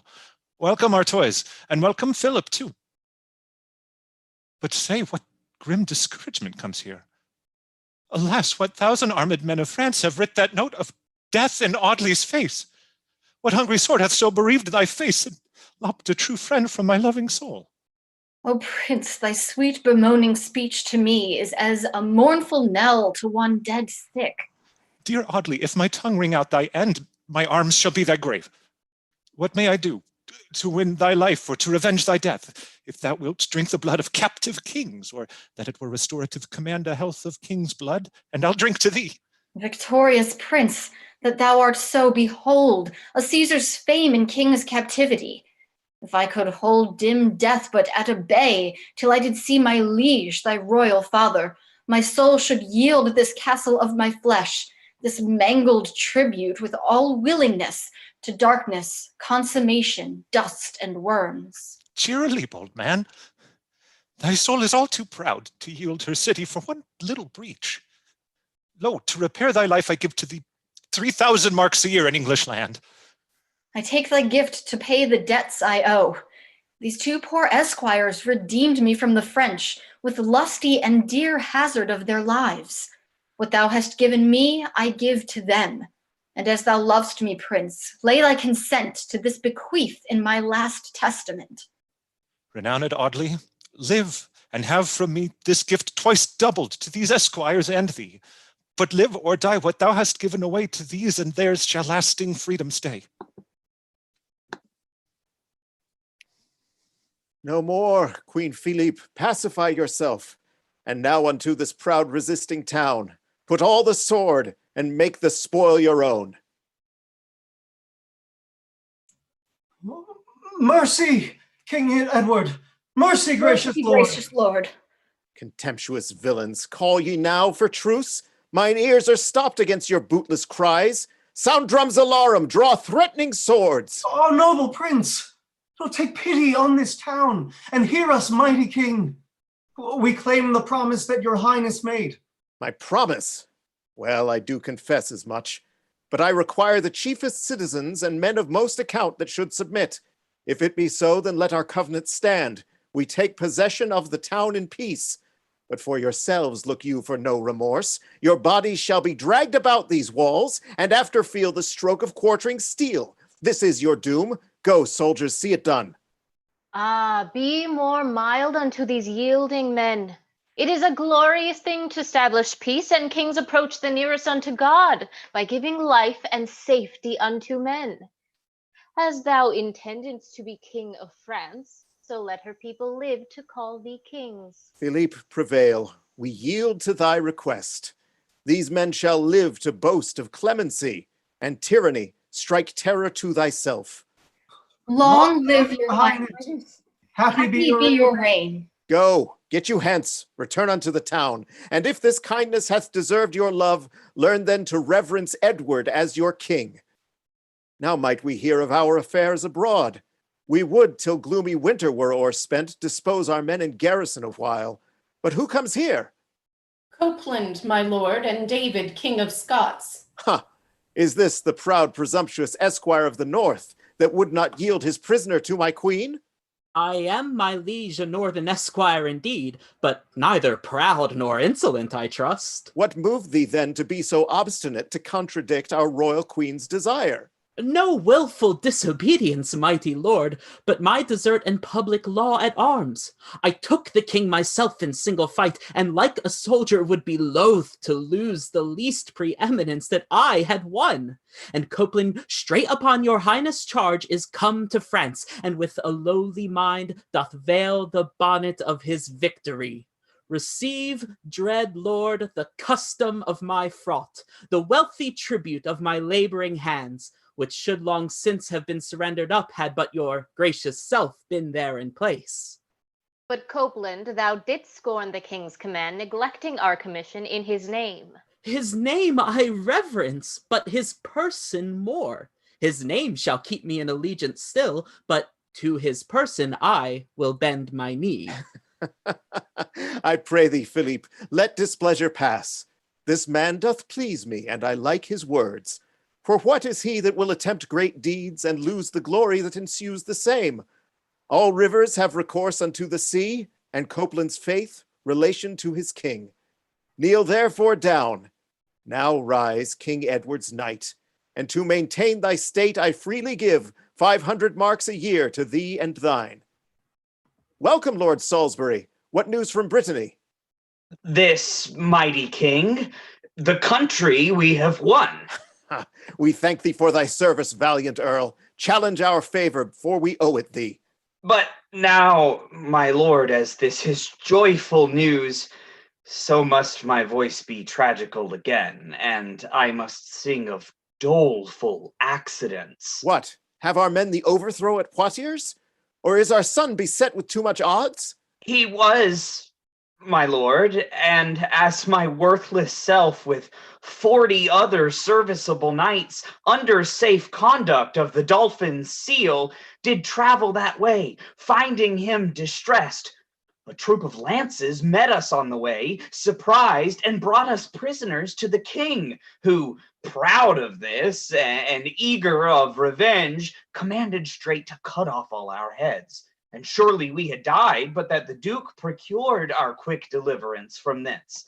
But ere we went, "Salute your king," quoth he. "Bid him provide a funeral for his son. Today our sword shall cut his thread of life."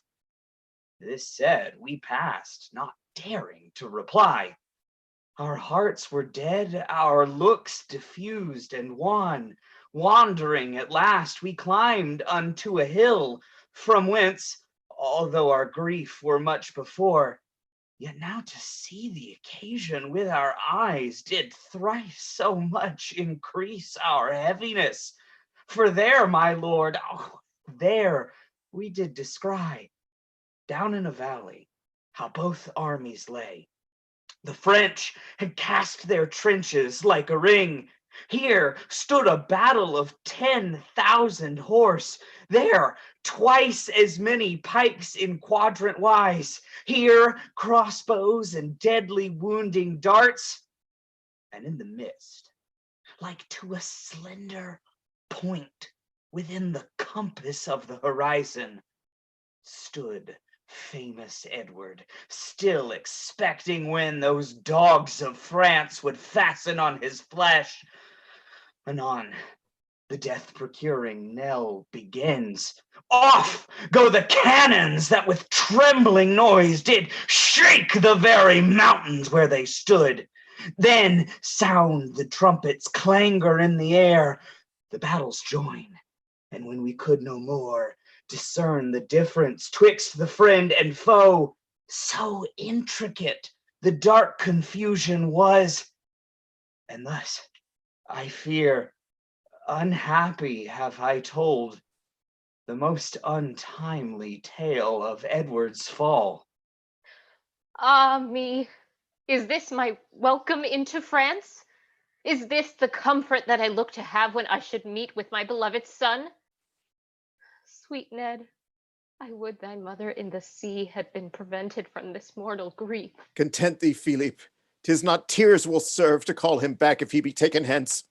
Comfort thyself as I do, gentle queen, with hope of sharp, unheard of, dire revenge. He bids me to provide his funeral, and so I will, but all the peers in France shall mourners be, and weep out bloody tears until their empty veins be dry and sere.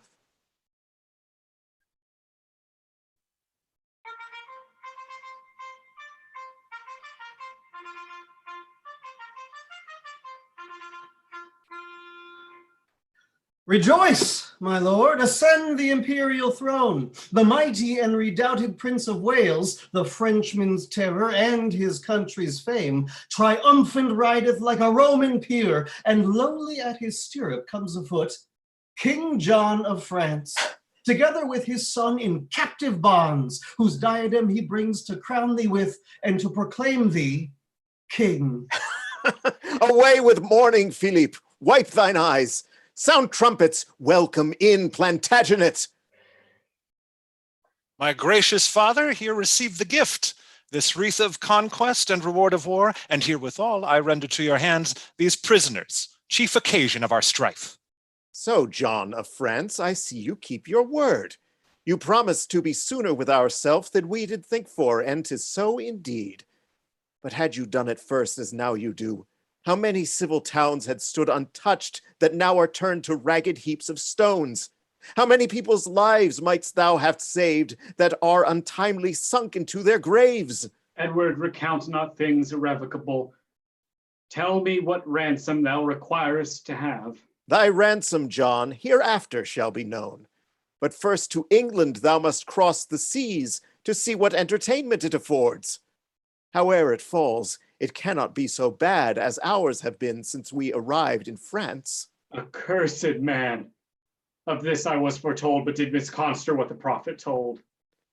Now, father, this petition Edward makes to thee, whose grace hath been his strongest shield, that as thy pleasure chose me for the man to be the instrument to show thy power, so thou wilt grant that many princes more, bred and brought up within that little isle, may still be famous for like victories. Here, English lords, we do proclaim a rest, an intercession of our painful arms. Sheath up your swords, refresh your weary limbs, peruse your spoils, and after we have breathed a day or two within this haven town, God willing, then for England we'll be shipped, where in a happy hour I trust we shall arrive, 3 kings, 2 princes, and a queen.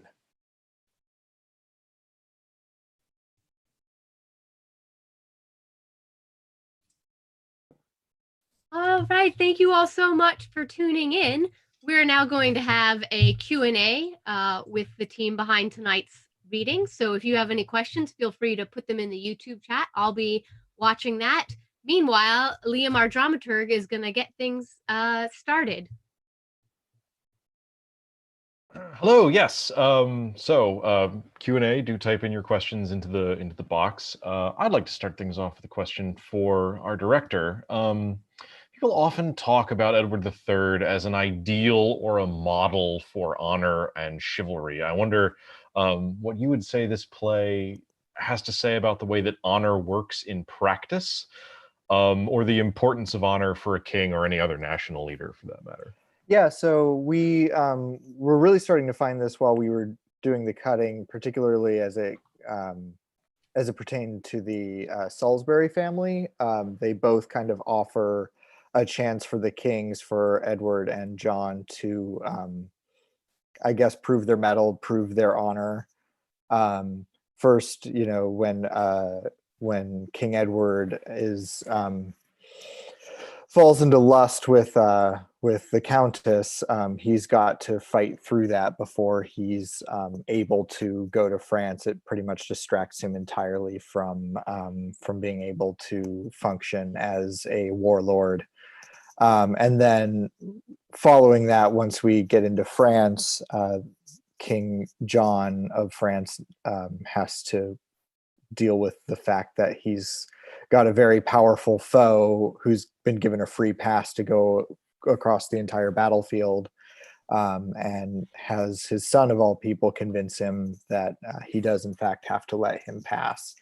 And I think without either one of those things structurally within the play, the end doesn't happen, right? The battle keeps happening and a whole lot more people are slaughtered if John doesn't find his honor, and the battle probably doesn't even happen if Edward doesn't get a hold of himself.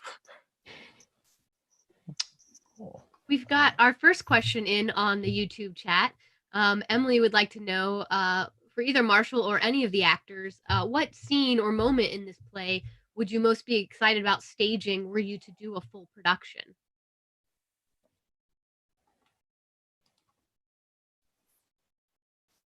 Well, I will answer it because I was named, but I'm hoping that somebody else will hop in as well.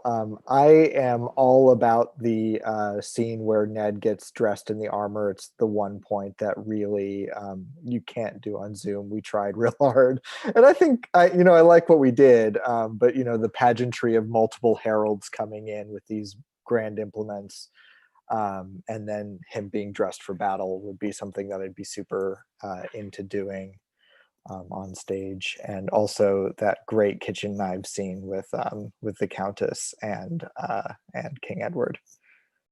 Yeah, I was about to say exactly that. Basically, any of the scenes with the Countess and Edward, I would love to do. It would be a serious balancing act in terms of like. Well, I suppose it would depend on what the director wanted, but in terms of modern eyes, it's a very difficult scene, and so it would be as an actor, it would be very interesting to walk that tightrope. I know for me, selfishly, there was a stage direction which I think ended up on the screen, but we couldn't really do anything for, where the Black Prince chases some Frenchmen across the stage, and that's just sort of referenced. I know as somebody who likes broadsword, that would just be fun to play with, being that open-ended. I think right off that, the one that interests me is the Audley and Prince scene when they're surrounded by the French soldiers. How to do a scene which ends up being quite long, but keeping the intensity of people closing in on you, I feel like would be a really fun thing to kind of play with and figure out how that worked.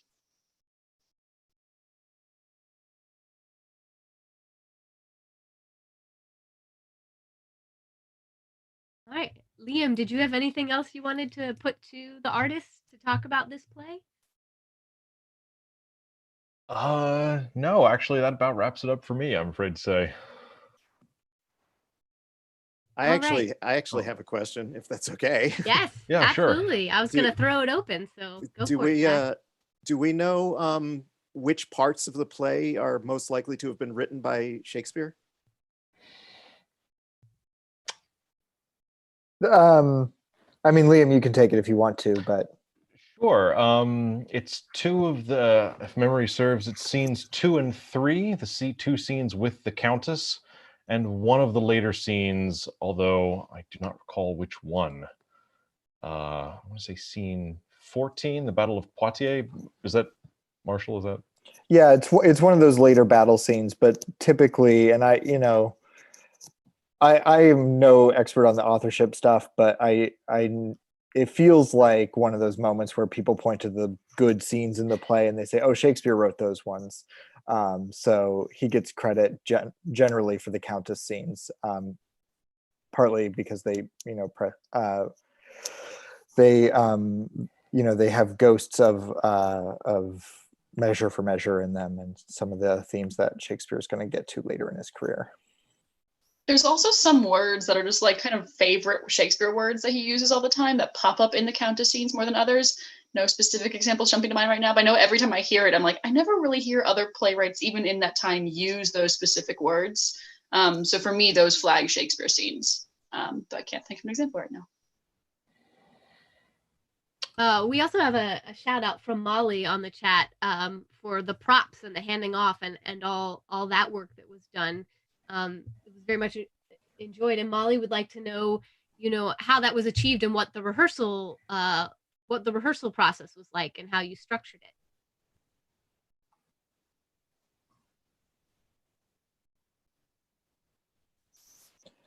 it. Again, this is one where I want to pass it off to the cast as quickly as possible, because from my end it was, hey, who has things that are similar to things that Russell has in his house, and can you pass them? Or, Tanya, send me every knife in your house, and Zach, do you have one that matches? Yeah, definitely emphasizing that the scene that we did where he gets dressed, I had to find things that everybody had. So we had an email chain going for a while. That was just me talking with various people in the crew and being like, oh yeah, no, I've got a wooden handle that's actually a pitchfork, but that you can use as a broom, and that's a lance, and finding a hat that matched and a sweater that matched, and that lovely piece of cardboard that you had, Charlie, that was just so perfect as a target or shield. Yeah, that was 3 different things for a shield. Yeah. The cutting boards. Mm-hmm. I know it was also really tricky figuring out where we were going to pass on the screen so that it looked more natural. Hopefully that played off pretty well on camera, but that was something that we also needed to think through, and where you're reading and you're saying your line and then you're also timing it with the other person and taking your cue off of them and getting ready to speak. Kind of a lot to juggle in a couple of really quick moments. And on that note, my mind was actually blown when we first started rehearsing it, because for work, I've tried to do some things with my colleagues where we pass off things on Zoom, and we tried going this way and having the other person receive it, and it was never synced up right. And when I learned that you can just pass inward, it was like a whole new world was open to me. I'd never thought of that because I'm a simpleton, I guess, but it's that simple. Blew my mind too. Like, I was like, wait, so we go, like, we come this way, and then I don't understand. And I'm bad with remembering left and right. Like, I knew I was going to mess that up, but I'm like trying to write it down. And then it's like, oh, no, just it's right here. It's it. Woo! It's magic. Yeah, if you're interested on a technical side, one of the tricky things about Zoom is you can't control where people's windows show up. It's some algorithm that seems to have partly to do with what order people sign into the meeting. So it's a little bit harder to sort of practice going across ways, because any time you rehearse, you may be in a different video configuration. And there's, of course, software that would allow you to sort of re-edit and control, but we're not getting that fancy. And generally, also our rehearsals, I'm not sure, you can jump in here if you want to say anything else. For most of these readings, we've kind of been doing what's pretty typical for a regular stage reading as well, which is like 2-3 hour rehearsals. And those have tended to be a combination of reading straight through the script and then focusing on specific moments where we're trying to achieve a certain effect via Zoom. Yeah, Marshall, anything to add on that? Not really, no. Sorry. All right, and we have another question that's come in that is delightful to me, because I'm currently working my way rewatching the original series. The question is, Kirk or Picard? Kirk to hang with, Picard to work with. Picard. Yeah, it's got to be Picard. It's right? obviously Picard. Yeah, we got a lot of cards on this. Writing Benjamin Sisko as a third option. Thought we were supposed to be classicists, but I guess we're going with Picard on this. I would say, it's been fun rewatching the original series, because I'm actually surprised how much of it holds up. And I just recently watched an episode where, I kid you not, Kirk and his team defeat an android race by playing theater games. No joke. So there you go. The message of that is theater can save your life. And I think that brings us to the end of tonight's live stream. Thank you for joining us, and we hope to see you tomorrow night for the play that will bring us up to the beginning of the events of Shakespeare's histories that Brave Spirits Theater is doing, Thomas of Woodstock.